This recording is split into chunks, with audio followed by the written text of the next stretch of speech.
여러분 안녕하십니까? 뉴스9 윤정호입니다. 이른바 윤한 갈등이 완전하진 않지만 수면 아래로 내려가는 분위기입니다. 윤석열 대통령이 한동훈 국민의힘 비상대책위원장을 용산 대통령실로 초청해 점심을 함께했습니다. 서천 화재 현장에서 앙금을 푼 지 엿새 만이죠. 한 위원장이 정치에 나선 지 꼭 한 달 되는 날이기도 했습니다. 정말 가슴을 터놓고 얘기를 한 건지, 그렇다면 어떤 말들을 했는지 먼저 홍현주 기자가 보도합니다. 윤석열 대통령이 수고가 많다며 웃으며 악수를 청하자 먼저 기다리고 있던 한동훈 비대위원장이 허리를 굽혀 인사합니다. 윤 대통령이 한 비대위원장과 오찬을 함께 한 건 비대위 출범 이후 처음입니다. 오늘 오찬엔 윤재욱 원내대표와 이관섭 비서실장, 한호섭 정무, 이도훈 홍보수석도 함께했습니다. 윤 대통령과 한 위원장은 주택, 금융 문제와 철도 지하화 등 교통 현안에 대해 논의했습니다. 윤 대통령은 민생 개선을 위해 당정이 더 많은 노력을 해야 한다며 특히 중대재해처벌법이 유예될 수 있도록 협상을 계속해달라고 당부한 것으로 알려졌습니다. 영세 사업자들이 큰 어려움을 겪고 있으므로 문제 해결을 위해 여야 간의 협상을. 최근 잇따르는 정치 테러에 대해서도 한 목소리로 우려를 표했습니다. 참석자들은 2시간 동안 오찬을 함께한 뒤 집무실로 자리를 옮겨 37분 동안 더 차담을 나눴습니다. 윤 대통령과 한 위원장이 만난 건 지난 23일 서천 특화시장 화재 현장 이후 6일 만입니다. 대통령실 관계자는 당정이 민생경제 원팀임을 확인한 자리라며 만남 자체로 의미가 있었다고 평가했습니다. TV조선 홍현주입니다. 대통령실이 공개한 오찬 영상을 보면 윤석열 대통령이 한동훈 비대위원장에게 용산 전경을 설명해주는 장면이 있습니다. 적극적으로 분위기를 이끈 것으로 보이는데 김건희 여사 논란, 공천 문제 오갔을까요? 조성호 기자가 이어서 보도합니다. 처음 온 것 아니냐는 윤석열 대통령의 질문에 한동훈 위원장이 그렇다고 답하자 윤 대통령은 한 위원장을 창가 쪽으로 불렀습니다. 윤 대통령은 대통령실 주변의 시설과 지리를 하나하나 짚어가며 설명해 준 것으로 알려졌습니다. 참석자들은 원탁 테이블에 앉아 오찬 메뉴로 준비된 중식을 먹으며 대화를 주고받았지만 민생 문제 외에 정치 현안은 언급하지 않은 것으로 전해졌습니다. 당정 갈등 원인으로 지목된 김건희 여사 문제나 김경률 비대위원 사촌 논란 등 민감한 문제는 다루지 않은 겁니다. 김건희 여사 의혹 관련해서는 논의가 전혀 없었나요? 네, 오늘은 민생 문제만 이야기를 했습니다. 김경률 비대위원에 관한 얘기도 마찬가지로 없었다고 보면 될까요? 예, 그렇습니다. 윤 대통령과 한 위원장이 오찬 모습을 공개하며 당정 갈등을 불식시켰지만 서로 예민한 문제는 피하면서 당정이 각자 역할을 하자는 기조를 재확인한 걸로 보입니다. 앞서 한 위원장도 오찬 참석을 위해 용산으로 향하며 민생과 관련한 얘기를 하겠다고 강조했습니다. 대통령님과 여당 대표가 오찬하는 것은 이상한 일은 아니죠. 민생에 관한 이야기를 잘 나누고 오겠습니다. 다만 한 위원장은 공천은 당에서 하는 것이라고 했는데 당이 공천 주도권을 쥐겠다는 의미로 해석됩니다. TV조선 조성호입니다. 윤 대통령과 한 위원장이 만난 건 갈등설이 불거진 이후 두 번째입니다. 이제 어느 정도 갈등이 봉합됐다고 봐도 되는 건지 여당을 취재하는 정치부의 김아림 기자 나와 있는데 한번 물어보도록 하겠습니다. 김 기자, 누가 먼저 만나자고 한 겁니까? 지난주 목요일에 대통령실에서 먼저 한동훈 위원장에게 회동을 제안을 했고요. 한 위원장도 흔쾌히 좋다고 화답하면서 성사됐다고 합니다. 대통령실에서 대변인도 몰랐을 정도로 소수에게만 회동 사실이 공유됐던 것으로 나타났습니다. 네, 가장 궁금한 게 이게 분위기거든요. 보통 만나고 난 다음에는 뭐 화기애애했다 이런 표현을 많이 쓰는데 이번 분위기는 어떻게 표현을 하던가요? 안 그래도 기자들이 윤 원내대표에게 그 질문을 했는데요. 윤 원내대표는 평소 당정협의 분위기와 다르지 않았다면서 극도로 말을 아끼는 분위기였습니다. 윤 대통령과 한 비대위원장이 나눈 대화 중에서 소개해줄 만한 건 없느냐는 질문에도 없다고 했습니다. 윤재욱 원내대표 특유의 무덤덤한 말투 태문도 있었겠지만요. 그만큼 아직 당정 관계가 예민한 상황 아니냐는 해석도 나옵니다. 자, 뭐 갈등이라는 게 한두 번 만난다고 풀어지진 않을 것 같긴 합니다. 그럼에도 불구하고 이번 회동 뭐가 중요한 겁니까? 그러니까 이견을 인정하되 협력 관계를 확인하는 자리였다고 보는 게 좀 맞을 듯한데요. 오늘 대통령실과 한 비대위원장 측이 공통적으로 강조하는 게 정치에선 서로 다른 생각을 할 수 있다는 점입니다. 반대로 말하면 생각의 온도차가 있음을 인정한다는 뜻이겠죠. 당은 대통령을 존중하고 또 대통령도 당의 역할을 인정하겠다는 겁니다. 그래서인지는 모르겠습니다만 요즘 한 위원장 또 김경률 비대위원장 이야기를 보면 비대위원 이야기를 들어보면 좀 대통령실을 자극하지는 않겠다 이런 의지가 좀 보입니다. 네, 그래서 오늘 회동이 당정 갈등 재현을 막기 위한 포석이라는 분석도 있습니다. 일례로 한 위원장이요, 지난 12일 양산 통도사 방문 당시에 문재인 전 대통령을 비공개로 만났다는 가짜 뉴스가 온라인 커뮤니티에 좀 떠돌았는데요. 허무맹랑한 내용이라서 좀 무시했을 법도 한데 당 차원에서 경찰에 허위사실 유포로 고발하면서 강경 대응에 나섰습니다. 당정 갈등의 구실이 될 수 있는 건 원천 차단하겠다는 뜻도 담겨 있다고 봐야 할 것 같습니다. 자, 그런데 뭐 말은 안 합니다만 실제 갈등의 단초가 됐던 게 김건희 여사 관련 논란 아니었겠습니까? 근데 오늘 여기에 대해서 일절 말이 없다고 합니다. 이렇게 중요한 거 논의했어야 되는 것 아닙니까? 네, 갈등의 원인으로 지목된 문제들은 사실 그대로 남아있는 상태죠. 이 때문에 본격적인 공천 국면이 시작되면 당정 갈등이 다시 불거질 수 있다는 관측도 나옵니다. 윤 대통령 입장에선 아직 임기가 3년 넘게 남은 만큼 국정 운영을 뒷받침해 줄 수 있는 친윤 의원들의 대거 입성하기를 바랄 테지만요. 한 위원장으로선 그것 못지않게 중도 확장을 위한 공천을 고민하지 않을 수 없기 때문입니다. 한 위원장이 김경률 비대위원에 이어서 현 정부의 쓴소리를 마다않던 윤희숙 전 의원의 출마를 다시 공개적으로 언급한 걸 주목하는 시각도 있습니다. 네, 어쨌든 양측 모두가 이 갈등 이꼴 공멸이다 이렇게 이야기를 할 수가 있을 것 같아요. 그런데 아직까지 고비는 여러 차례 남아 있을 것 같은데 이걸 또 어떻게 헤쳐나가느냐 이게 두 사람의 정치력 아닌가 싶네요. 김 기자 잘 들었습니다.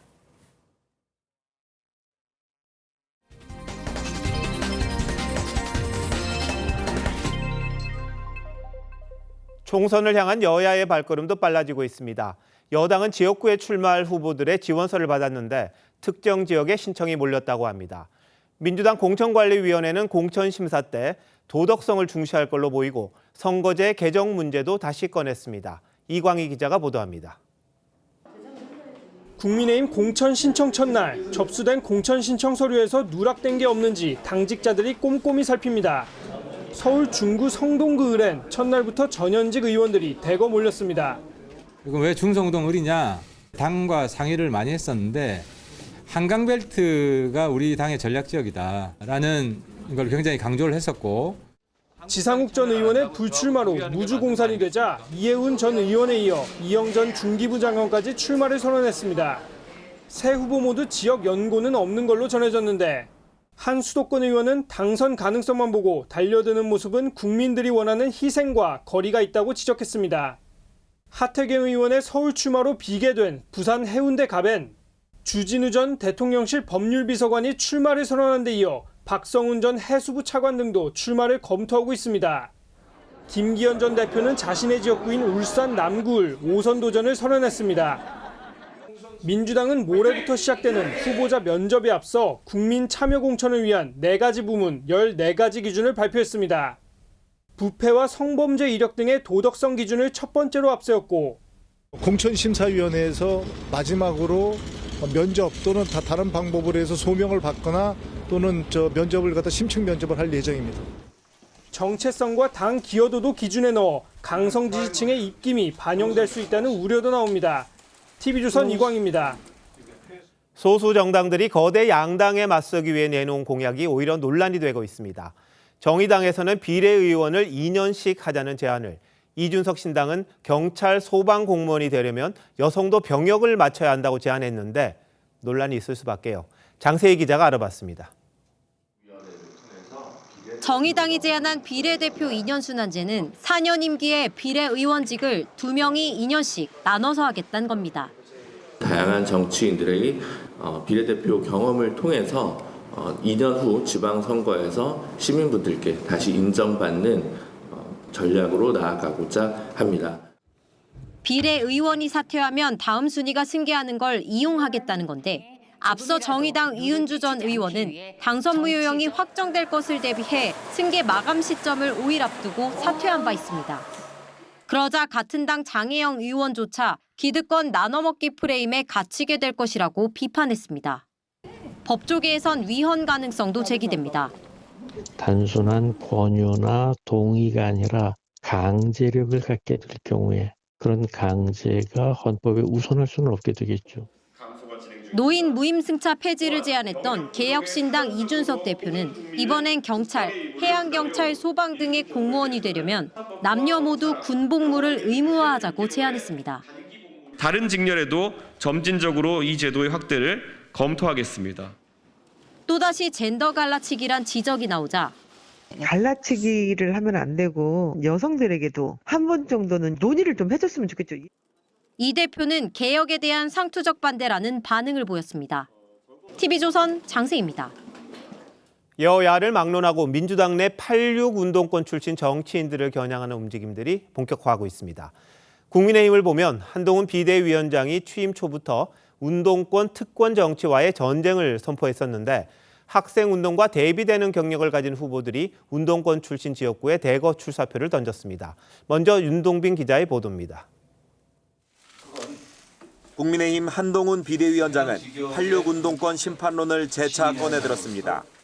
자기 손으로 땀 흘려서 돈 벌어본 적 없고 오직 운동권 경력 하나로 수십 년간 기득권 차지하면서 정치 무대를 장악해온 사람들이 민주당을 부동산 실패와 국가 채무 증가로 경제를 망친 주범으로 지목하며 민주당에서 서울 중구 성동갑에 출사표를 낸 임종석 전 비서실장과 어제 출마를 선언한 국민의힘 윤희숙 전 의원을 언급했습니다. 제가 묻고 싶습니다. 임종석과 윤희숙 누가 경제를 살릴 것 같습니까? 탈북민 출신 태영호 의원은 국민대 총학생회장 출신 윤건영 의원의 서울 구로울에 출사표를 던졌는데 운동권 출신들의 대북관과 대결 구도를 형성할 것이란 분석이 나옵니다. 지금은 586 운동권 정치인이 아니라 주민들을 위해 열심히 일하고 미래를 준비하는 정치인이 필요합니다. 앞서 정청래 의원의 서울 마포을 낸 김경률 비대위원, 김민석 의원의 영등포을 낸 박민식 전 보훈부 장관, 이인영 전 통일부 장관이 나선 구로갑엔 호준석 전 YTN 앵커가 출마 의사를 밝혔습니다. 하지만 국민의힘 후보들이 민주당 86세대 정치인들과의 대결 구도를 형성하기 위해선 당내 경선이란 문턱을 먼저 넘어야 합니다. TV조선 윤동빈입니다. 민주당에서도 86 운동권이 공격 대상이 되고 있습니다. 특히 친명계 인사들은 친문 운동권이 윤석열 정부 탄생에 책임이 있다고 비판하는데 어떤 내용인지 신유만 기자가 취재했습니다. 2019년 정계 은퇴를 시사했던 임종석 전 청와대 비서실장이 자신의 예전 지역구인 서울 중구 성동 갑 출마를 선언하자 친명계에서 잇따라 견제가 나왔습니다. 이재명 대표의 측근인 김지호 전 정무부 실장은 임 전 실장의 험지 출마를 주장했습니다. 그 정도 인지도, 그 정도 정치적 자산이면 윤석열 정권의 중심에서 한번 맞붙어야 된다. 문재인 정부에 함께 몸담았던 추미애 전 법무장관도 문 대통령을 잘못 보필한 비서실장들이라며 임 전 실장과 노영민 전 실장에게 윤석열 정부 탄생에 책임을 돌렸습니다. 사실상 총선에 나서지 말라는 취지입니다.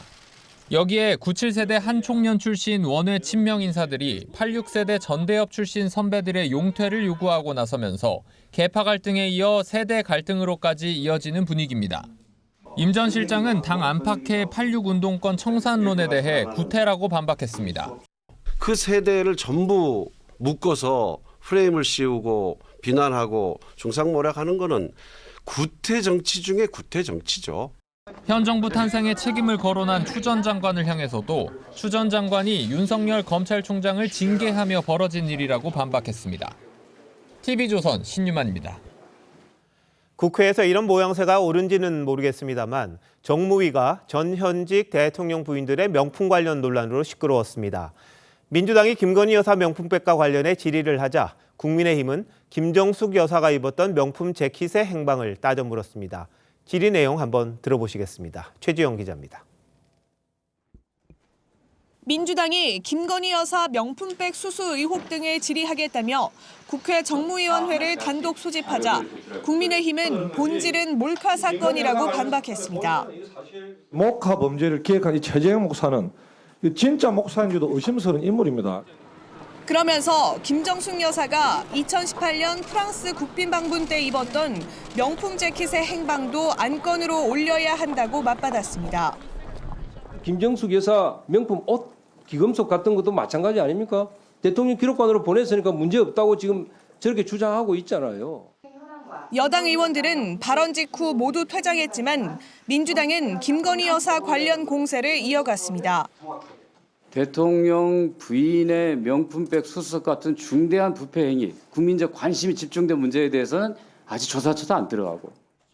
검사 출신인 이복현 금감원장은 야당이 제기하는 김 여사의 주가 조작 연루 의혹에 답변을 자청해가며 반박했습니다. 증거가 있었으면 문재인 정부 때 기소했을 거란 겁니다. 김 여사에 대해서는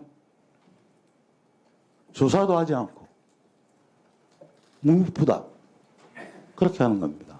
주가 조작 조사는 주로 감독원 제가 하는데 저한테는 안 물어보시네요. 이게 증거가 있었으면 당연히 기소를 했을 거고. 민주당은 이와 별도로 김건희 여사 관련 의혹 수사를 촉구하는 서명운동도 시작했습니다. TV조선 최재원입니다.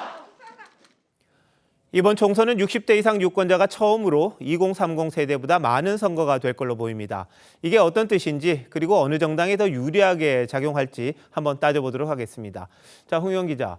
제일 많은 유권자는 4050인데 60대 이상이 2030보다는 더 많다 이런 뜻인 거죠? 네, 맞습니다. 오는 4월에 치러질 22대 국회의원 선거에서 연령별 유권자 수를 따져봤더니 60대 이상 비중이 31.4%로 2030 세대보다 높았습니다. 근소한 차이지만 2030 세대를 앞선 것은 처음입니다. 지난 2020년 총선과 2022년 대선 때만 해도 2030 유권자 비중이 60대 이상보다 높았는데요. 젊은 유권자는 줄고 고령층의 유권자는 늘어나면서 역전됐습니다. 자, 그런데 실제로 투표장에 얼마나 많이 나가느냐 이것도 참 중요하죠. 네, 맞습니다. 그래서 지난 총선 때 투표율을 대입해봤더니 실제 투표자 비중 차이는 더 벌어졌습니다. 통상적으로 고령층일수록 무당층이 적고 투표도 적극적으로 하는 편이어서 60대 이상의 표심이 영향력이 더 커질 거라는 분석이 나옵니다. 결국 60대 이상이 어느 당에 투표하느냐 이게 상당한 변수가 될 수 있겠네요. 네, 그렇습니다. 이 연령 효과라고 해서 나이가 들수록 보수화하는데요. 특수한 사회화 경험을 공유한 세대의 정치적인 성향은 잘 바뀌지가 않습니다. 이른바 세대 효과입니다. 대표적인 게 우리나라 86세대인데요. 이재명 대표나 송영길 전 대표, 조국 전 장관 등도 이 60대에 접어들면서 이들 세대는 예전의 60대와는 다를 수 있다는 겁니다. 386 세대들은 조금 확고한 세대 간의 어떤 그런 게 있어요. 이분들이 나이 때문에 다 보수화 된다라고 보기에는 어려운 것 같아요. 보수화가 되어야 될 생애주기 나이가 됐는데 이전 아버지 세대들하고는 좀 다른 거죠. 여야 모두에서 그런데 세대 교체론도 나오지 않습니까? 네, 맞습니다. 이 TV조선 신년 여론조사에서도 86세대가 정치권에서 퇴진해야 한다는 의견에 공감한다는 응답은 58%로 공감하지 않는다를 크게 웃돌았습니다. 특히 60대가 가장 많이 공감했는데요. 68%로 70대 이상보다도 높았습니다. 퇴진 대상으로 지목된 세대지만 어느 연령대보다도 세대 교차를 원하는 셈입니다. 50대 후반 또는 60대 초반이 굉장히 진보적인 선택들을 해왔는데 정치적인 혁신도 없고 도덕성도 우월하지 않고 굉장히 실망감을 가지고 있을 거예요. 과거와 다른 선택을 할 수 있는 환경에 있다는 거죠. 60대 표심이 정말 어디로 갈지 그럼 알 수가 없는 거네요. 네, 그렇습니다. 최근의 여론조사만 봐도 그렇습니다. 60대는 이번 총선에서 정부를 견제해야 한다는 응답이 40%로 정부를 지원해야 한다는 응답보다 8%포인트 낮았습니다. 70대 이상에서는 정부 지원론이 압도적인 것과는 대조적입니다. 마음 정하지 못한 분들 참 많을 텐데 이 60대 표심이 이번 선거를 좌지우지할 수도 있다 이렇게 봐도 되겠네요. 홍혜인 기자 잘 들었습니다.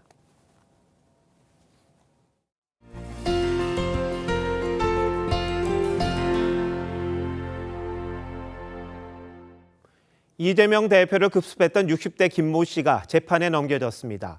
살인 미수 외에 공직선거법 위반 혐의가 추가됐는데 선거의 자유를 폭력으로 방해했다는 게 검찰의 판단입니다. 피의자가 이 대표를 습격하려고 연습도 많이 했다고 하는데 김동영 기자가 취재했습니다. 22대 국회의원 선거에서 민주당이 다수당을 확보하고 이재명 민주당 대표가 대통령이 되는 것을 저지하겠다. 60대 피의자 김모 씨가 이재명 민주당 대표를 급습한 이유라고 검찰이 밝힌 내용입니다. 피해자에 대한 형사재판이 지연되고 있으니 자신이라도 피해자를 살해하는 것만이 해결책이라는 극단적 생각에 빠져 앞선 경찰 수사 결과나 김 씨의 변명문 내용과 같습니다. 경찰에다가 내 변명문을 8쪽짜리 제출을 했어요. 그걸 참고해 주시면 되겠습니다.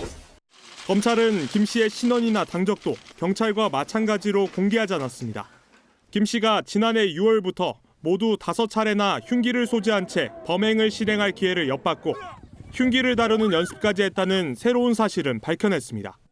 자신의 부동산 사무실 옆 화단에 있는 나무에 사람 목 높이를 표시하고 수시로 칼로 찌르는 연습을 하였습니다. 다만 검찰은 114명의 참고인 조사와 거짓말 탐지기 조사 등에서도 추가 공범이나 배후를 찾지 못했다고 밝혔습니다.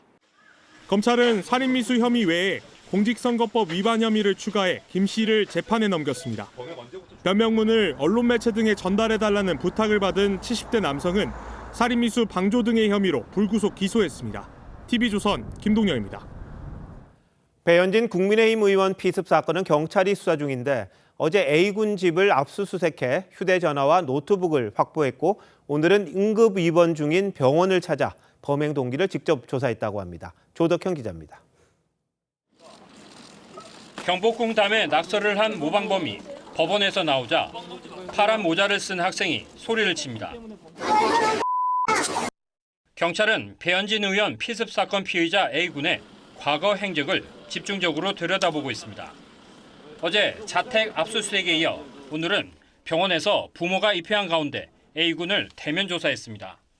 지난 25일 범행 당일 밤 강남경찰서에서 조사한 이후 두 번째입니다. 이어 A군의 자택에서 부모를 상대로 추가 조사를 했습니다. 경찰은 어제 A군 자택을 압수수색해 휴대전화와 PC, 노트북을 확보했습니다. 디지털 포렌식을 통해 범행 동기와 공모 여부 등에 대해 들여다보고 있습니다. 경찰 고위 관계자는 오늘 기자들과 만나 정치적 집회 참석을 포함해 A군의 과거 행적을 확인하고 있는 중이라고 밝혔습니다. 경찰 관계자는 휴대전화 기지국 위치를 맞춰보면 A군의 행적을 쉽게 확인할 수 있다고 했습니다. 앞서 범행 직후 강남경찰서에서 A군 부모가 배 의원 보좌관에게 미안하다고 했다는 경찰 전원에 대해 배 의원 측은 어떠한 사과 의사도 전달받은 바 없다고 했습니다.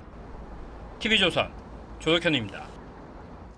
요즘 시중은행 전세대출 금리가 최대 6%가 넘죠. 신용이 상당히 좋다고 해도 4% 미만 정도인데요. 최저 1% 금리로 주택자금을 빌려주는 신생아 특례대출이 시행됐습니다. 갓난아이가 있는 가정은 집을 마련할 수 있는 절호의 기회다 보니까 신청자가 대거 몰리면서 일부 사이트는 접속 장애까지 빚어질 정도였습니다. 그럼 어떤 가정이 혜택을 받게 되는 건지, 과연 출산율 증가로 이어질 수 있는 혜택인지 송무빈 기자 리포트에서 확인하시죠. 아내가 오는 4월 첫 아이를 출산할 예정인 29살 문모 씨. 새집 마련이 막막하던 차에 오늘부터 시행된 신생아 특례대출을 이용할 작정입니다. 시중은행 대출 받아서 하는 것보다 절반가량으로 떨어지니까 사실 부담이 확 줄죠. 신생아 특례대출을 받을 수 있는 조건은 작년 1월 1일부터 태어난 신생아를 둔 부부, 사실혼인 경우에도 가능합니다. 주택 구입자금은 연 1.6%에서 3.3% 금리로 최대 5억 원까지, 전세자금은 1.1%에서 3% 저금리로 3억 원까지 빌릴 수 있습니다. 부부 합산 연소득이 1억 3천만 원 이하인 가구라면 누구나 지원할 수 있습니다. 신생아 특례대출은 주요 시중은행이나 주택도시기금 홈페이지를 통해 신청할 수 있습니다.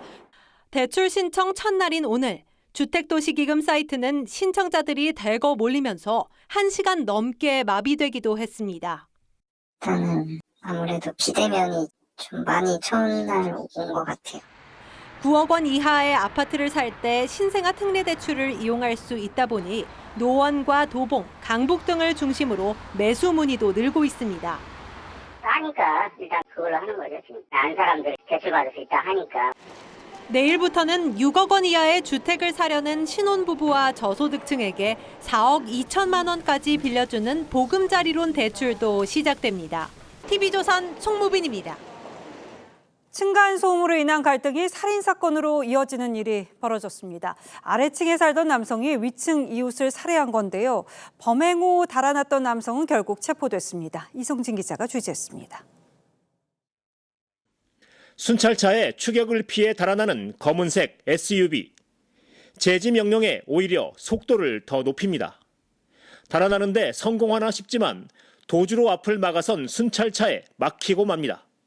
경찰관들은 3단봉까지 꺼내 운전자를 검거합니다. 살인범을 체포하는 순간입니다. 운전자 50대 남성 A씨는 검거 6시간 전쯤 30대 여성 B씨를 흉기로 살해한 혐의를 받고 있습니다. A씨는 자신이 살고 있는 경남 사천의 한 다가구 주택 계단에서 범행을 저질렀는데 층간 소음 때문이었습니다. 피의자가 자신의 집에서 소주를 새벽 마시고 그래서 또 쿵쿵거리는 소리가 나니까 갑자기 돌변해서 아마. 피해 여성 B씨는 119 구급대가 출동해 병원으로 옮겼지만 숨졌습니다. A씨는 평소에 숨진 피해자 말고 다른 주민들과도 층간소음 때문에 시비를 벌인 것으로 알려졌습니다. 계단 밟고 발자국 소리 난다고 내보고 시비를 거는데 청인이 신발 신고 계단 밟은 발자국 소리 나기 마련 아닙니까? 경찰은 A씨의 정신질환 여부와 범행 동기 등을 조사해 구속영장을 신청할 예정입니다. TV조선 이성진입니다. 프로야구 기아 타이거즈 김종국 감독과 장정석 전 단장이 구속갈림길에 섰습니다. 구단 후원업체로부터 억대의 뒷돈을 받은 혐의인데 개인 비리로 현직 감독에게 영장이 청구된 건 처음입니다. 이다솜 기자입니다. 금품 수수 의혹으로 구단으로부터 직무정지 처분을 받은 기아 김종국 감독. 검찰은 오늘 배임 수재 혐의로 김 감독에 대한 구속영장을 청구했습니다. 한 커피업체의 구단 후원사 계약과 관련해 김 감독이 1억 원이 넘는 돈을 받은 것으로 검찰은 파악하고 있습니다. 지난해 뒷돈 파문으로 해임된 장정석 전 단장도 이 업체로부터 수천만 원을 받은 혐의로 구속영장이 청구됐습니다. 기아 구단은 날벼락을 맞았습니다. 우승을 결의하는 세미나에 이어 지난 24일에는 새 시즌을 준비하는 사진 촬영까지 마쳤지만 구단은 이 같은 사실을 사전에 전혀 인지하지 못했습니다. 기아 구단은 검찰 수사 결과와 관계없이 품위 손상을 이유로 김 감독을 경질하고 사과했습니다. 팬들은 물론 김 감독과 동고동락한 코칭 스태프와 선수들도 큰 충격을 받았습니다. 오늘 스프링 캠프 출국을 앞두고 취재진 앞에 선 진가병 수석 코치는 눈물을 흘리며 팬들에게 미안한 마음을 전했습니다. 같은 팀원으로서 죄송하게 생각하고요. 한 번 더 생각하는 그런 사람이 되도록 하겠습니다. 김 감독의 구속 여부가 내일 결정되는 가운데 전 단장과 현직 감독이 동시에 구속 갈림길에 선 기아 타이거즈 구단의 인사 시스템도 비판을 피하긴 어려워 보입니다. TV조선 이다솜입니다. 세계 시장에서 알아주는 반도체 세정 장비 기술을 우리 기업이 보유하고 있는데요. 이 기술을 중국에 빼돌린 혐의로 형제 중에서 동생이 구속되자 이번엔 형이 추가 유출에 가담했다가 적발됐습니다. 하마터면 우리 기술이 통째로 중국으로 넘어갈 뻔했습니다. 구자영 기자가 취재했습니다. 삼성전자의 한 반도체 자회사입니다. 이 회사가 생산하는 반도체 세정 장비는 시장 점유율 세계 3위입니다. 그런데 지난 2018년 관련 기술을 도둑맞았습니다. 한 연구원이 기술을 훔친 건데 그는 훔친 기술로 세정 장비를 만들어 중국에 팔아넘기다 징역 10년의 실형을 선고받았습니다. 그러자 회사를 이어받은 형이 외관을 바꾸어 장비를 만든 뒤 계속 중국에 수출했습니다. 검찰의 수사망이 좁혀오자 장비를 8차례로 나눠 수출한 뒤 중국 법인에서 조립해 납품하는 꼼수도 부렸습니다. 이렇게 벌어들인 돈은 60억 원에 이릅니다. 넘어가면 중국하고 격차가 줄어들잖아요. 이게 줄어들다 보면 언젠간 초월당합니다. 검찰은 동생에 이어 훔친 기술로 반도체 장비를 만들어 중국에 수출한 업체 책임자 등 4명을 구속 기소했습니다. 또 장비 외관을 바꾸는 설계를 한 직원 등 3명은 불구속 상태로 재판에 넘겼습니다. TV조선 구자영입니다. 통풍과 당뇨는 중장년층이 걸리는 질병으로 많이들 알고 계실 텐데요. 그것도 이젠 옛말입니다. 최근 20, 30대 통풍 당뇨 환자가 크게 늘어난 것으로 나타났습니다. 입맛이 맵고 달고 짠 음식, 이른바 맵단짠에 길들여진 게 가장 큰 원인으로 꼽히는데요. 먼저 황민지 기자입니다. 34살 안모 씨는 20대 후반 갑자기 다리 통증이 찾아왔습니다. 병명은 통풍이었습니다. 이불이 스치면 아파요. 가만히 있어도 관절이 계속해서 이제 서로를 밀어내는 느낌으로 아프고 닿으면 또 아프고. 술을 자주 섞어 마신 게 원인으로 추정됩니다. 술을 너무 많이 먹고 소주 많이 먹고 맥주도 많이 먹고 하는데 통풍은 몸 안에 요산이 과도하게 쌓이면서 관절 등에 염증이 생기는 병입니다. 알코올과 당이 요산을 많이 만드는데 이 둘이 결합하면 위험은 더 커집니다. 위스키에 이렇게 단 음료를 섞어 마시는 하이볼입니다. 2030 세대들에게 인기를 끌며 통풍의 원인으로 지목되고 있습니다. 실제 20대 통풍 환자는 4년 새 50% 가까이 늘었습니다. 요즘 분들은 술에다가 달달한 걸 많이 섞어갖고 많이 드시니까 요산이 갑자기 많이 올라가게 됩니다. 통풍만이 아닙니다. 맵고 짠 음식도 유행하면서 20에서 30대 당뇨 환자는 4년 새 25%가 늘었습니다. 전체 당뇨병 인구 늘는 대비해서 20대, 30대 인구가 기하급수적으로 는다고 볼 수 있어요. 젊은 시절 식습관은 평생을 갈 수 있어 우려는 더 커집니다. TV조선 황민지입니다.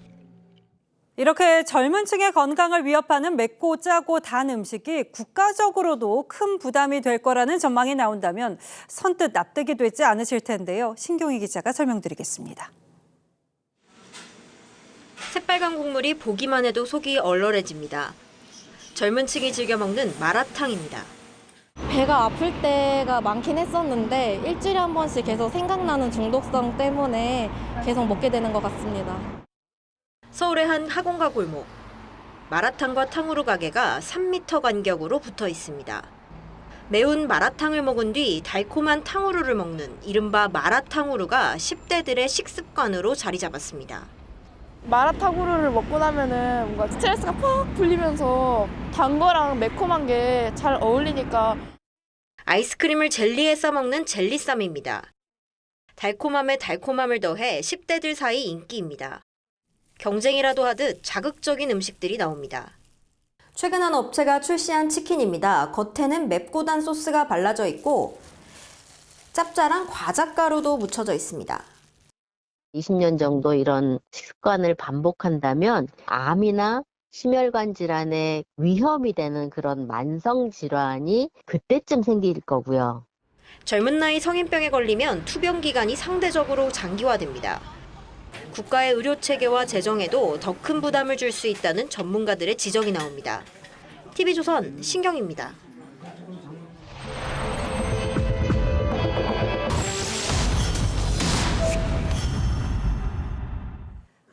이 강추위에 핫팩 많이들 가지고 다니시는데요. 텐트나 침낭 같은 밀폐된 공간에서 사용할 때는 주의하셔야겠습니다. 저희 취재진이 국립소방연구원과 함께 실험해봤더니 핫팩을 뜯은 지 30여 분 만에 무색무취지만 독성이 있는 일산화탄소가 기준치 넘게 검출됐습니다. 안혜리 기자입니다. 포장을 뜯어 부직포 주머니를 흔들면 열이 나는 핫팩입니다. 겨울 캠핑족에겐 필수품이 된 지 오래입니다. 겨울에 자주 사용하는 것 같아요. 너무 추울 때는 침낭 안에 핫팩 같은 거 좀 넣고 자거나 좀 이래요. 난방기구보다 안전할 거란 생각에 캠핑할 때 침낭 속에 몇 개씩 넣고 자는 경우도 많은데 자칫 일산화탄소 중독으로 이어질 수 있습니다. 소비자 탐사대가 소방청 산하 국립소방연구원과 함께 실험을 해봤습니다. 텐트 안 침낭에 방석 모양 핫팩 2개와 일반 핫팩 10개를 넣고 30분이 지나자 일산화탄소 농도가 74ppm까지 올라갑니다. 일산화탄소 농도 35ppm은 두통과 현기증을 유발하는 유해 기준치로 산업 현장에서도 작업 중단 명령을 내리는데 30분 만에 이 기준치를 2배 이상 넘어선 겁니다. 밀폐 플라스틱 상자에 핫팩 4개를 넣으니 14분 만에 200ppm을 넘어섰습니다. 통상 우리나라에서 이제 허용 노출 기준이 50ppm 정도입니다. 산업장에서는 이제 30ppm으로 제한을 둘 만큼 이제 일산화탄소가 위험한. 핫팩은 철가루와 소금, 활성탄이 산소와 반응하면서 열을 내는 원리인데 이 과정에서 불완전 연소로 일산화탄소가 발생합니다.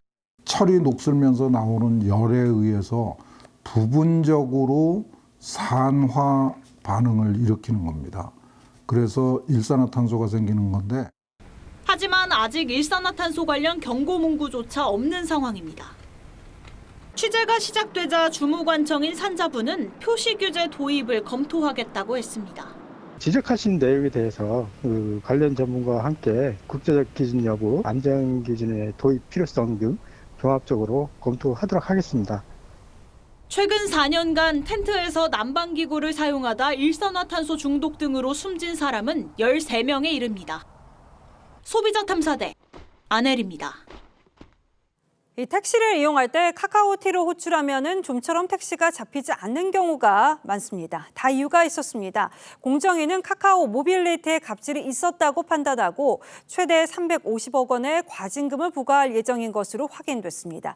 도대체 무슨 갑질인 건지 윤서아 기자가 단독 취재했습니다. 서울에서 20년째 택시를 운행하는 김광규 씨.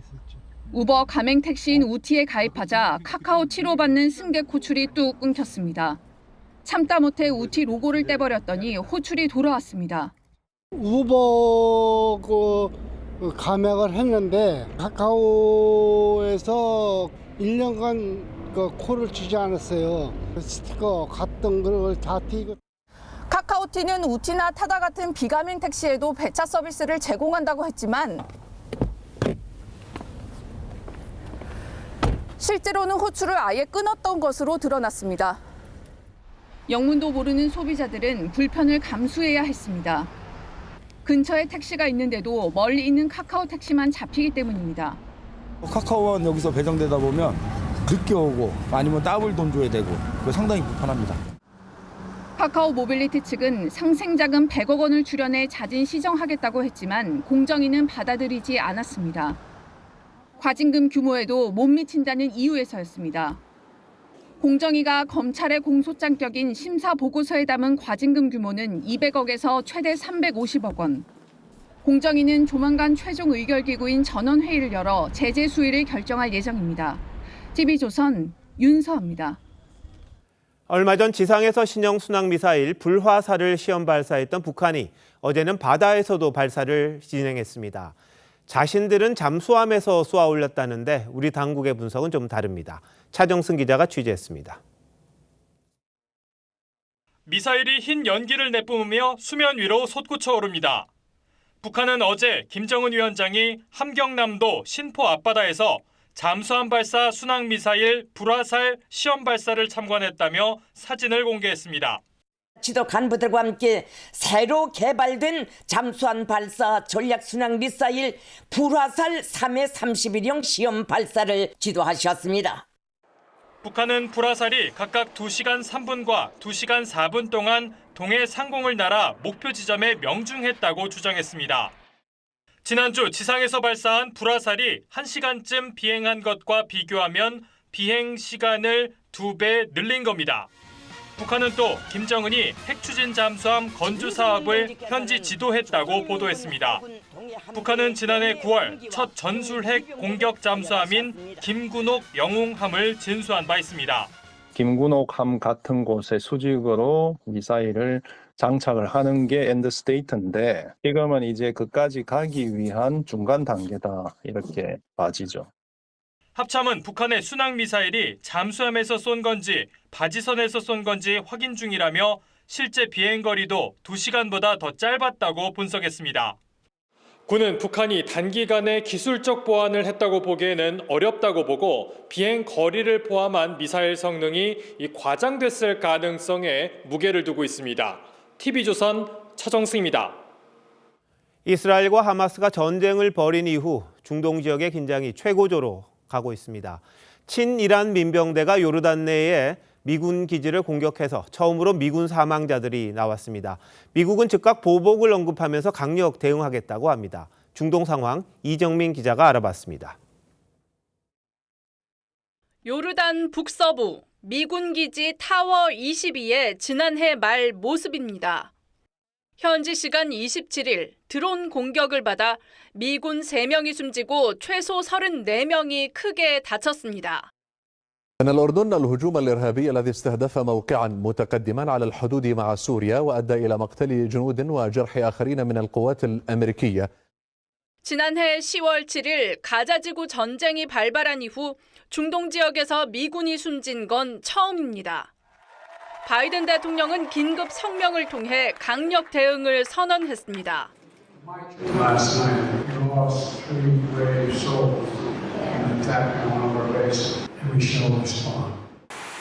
미국은 공격한 무장단체의 이름을 지목하진 않았지만 이라크 내 친이란 무장 조직 이슬라믹 레지스턴스는 미군 기지 여러 곳을 타격했다고 밝혔습니다. 반면 배후로 지목되어 온 이란은 이번 공격과 무관하다고 선을 그었습니다. 미국은 그동안 중동전 개입에 거리를 두며 이라크에서의 미군 철수를 검토 중이었습니다. 하지만 자국군 사망과 대선을 앞두고 지지율이 낮은 바이든 대통령의 정치적 상황이 맞물리면서 중동 정세가 경랑에 빠져들고 있습니다. TV조선 이정민입니다. 이탈리아 물의 도시에서 세계적으로 유명한 베니스 카니발이 개막했습니다. 중세의 향연을 찾은 사람들은 화려한 가면과 의상, 다채로운 수상 퍼레이드를 즐기고 있습니다. 김주영 기자입니다. 베니스 운하를 100여 척의 곤돌라가 가득 메웠습니다. 형형색색 중세 복장을 한 사공들의 모습이 이채롭습니다. 거대한 쥐 모양을 한 배가 갈라지고 카니발의 공식 개막을 알리는 풍선과 색종이가 터져나옵니다. 세계 3대 카니발인 이탈리아 베니스의 카니발이 지난 주말 막을 올렸습니다. 축제 기간 수만 명의 관광객은 화려한 가면과 분장을 하고 베니스를 찾습니다. È un sogno che avevo da piccola e quindi ha un fascino particolare, gli abiti, indossare gli abiti, è bello. 올해 카니발 주제는 13세기 실크로드를 따라 중국을 탐험했던 베니스 상인 마르코 폴로 서거 700주년입니다.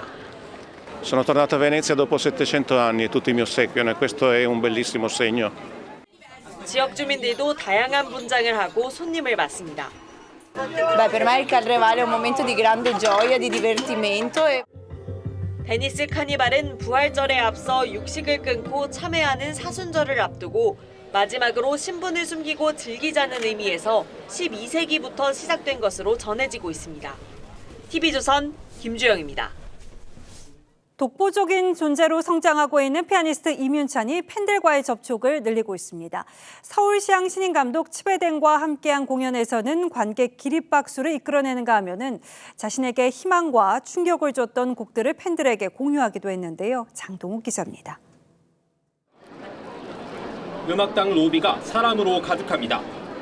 협연을 맡은 이문찬의 티켓 파워까지 합쳐져 공연 2시간 전부터 남녀노소 할 것 없이 관객들의 줄이 길게 늘어섰습니다.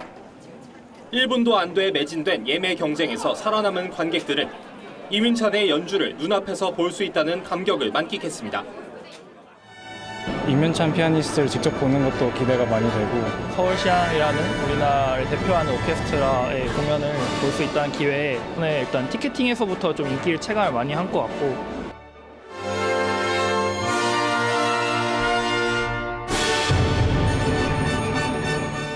예리한 지휘에 맞춰 때로는 초연한 자연과 같은 때로는 열정적인 연주에 관객들은 기립박수로 서울시향의 새 시작을 축하했습니다.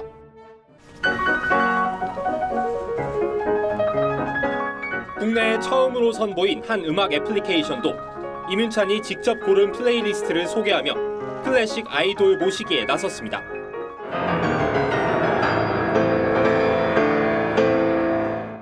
이문찬은 겨울바람같이 날선 타건으로 피아노의 시인 쇼팽을 향한 존경심을 마음껏 펼쳐냈습니다. 이게 진정한 음악이구나.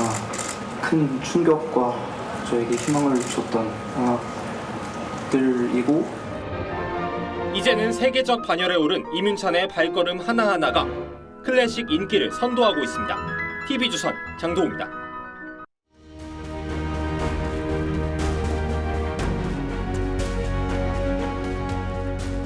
무인도 표류 4년이면 이렇게 우아하게 물고기를 잡을 수 있습니다. 하지만 개천에서 하는 철력, 온갖 수단이 동원되죠. 투망, 족대, 보쌈, 점잖은 편입니다. 망치로 바위를 내리쳐 기절시키기도 합니다. 독풀 역귀를 디디겨 풀면 물고기들이 배를 뒤집고 떠오릅니다. 배터리로 전기 충격을 가하기도 했죠. 6.25 때는 수류탄을 터뜨리고 청산가리까지 풀었다고 합니다. 전쟁통에 다들 독이 올랐던 걸까요? 초원의 무법자 개코 원숭이에게 표범이 혼쭐이 납니다. 너나 없이 때로 달려들어 짓밟고 물어뜯습니다. 도망치는 표범을 줄줄이 쫓아갑니다. 배현진 의원 피습 사건이 터진 뒤에도 인터넷과 SNS는 갖은 악담과 저주가 쏟아졌습니다. 이번엔 여당 의원이 습격당하자 여야로 더 깊이 갈려 극단적인 적개심을 토해낸 겁니다. 엄살을 부린다거나 더 당했어야 한다는 조롱 기본입니다.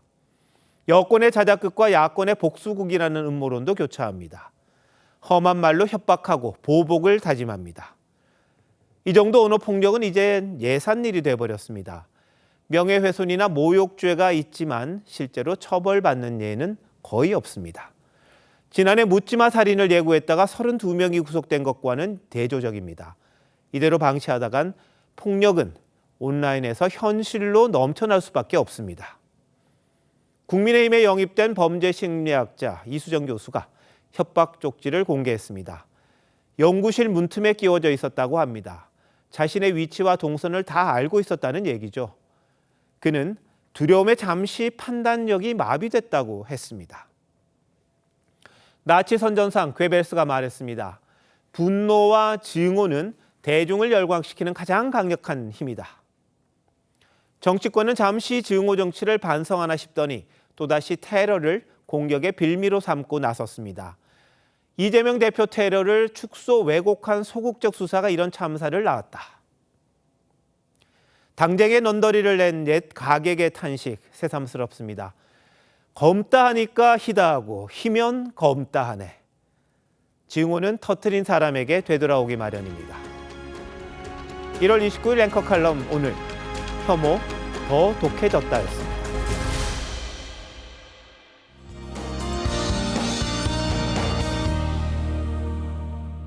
국외 미세먼지가 날아들고 있습니다. 대기까지 정체되면서 내일 중부와 전북, 대구, 경북의 공기질이 탁하겠고요. 오전 중에는 광주도 초미세먼지 농도 나쁨 수준까지 오르겠습니다.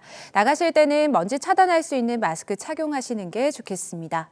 내일 오후부터는 하늘이 흐려지겠는데요. 제주부터 비가 시작돼 늦은 밤에는 전남에도 비가 조금 오겠습니다.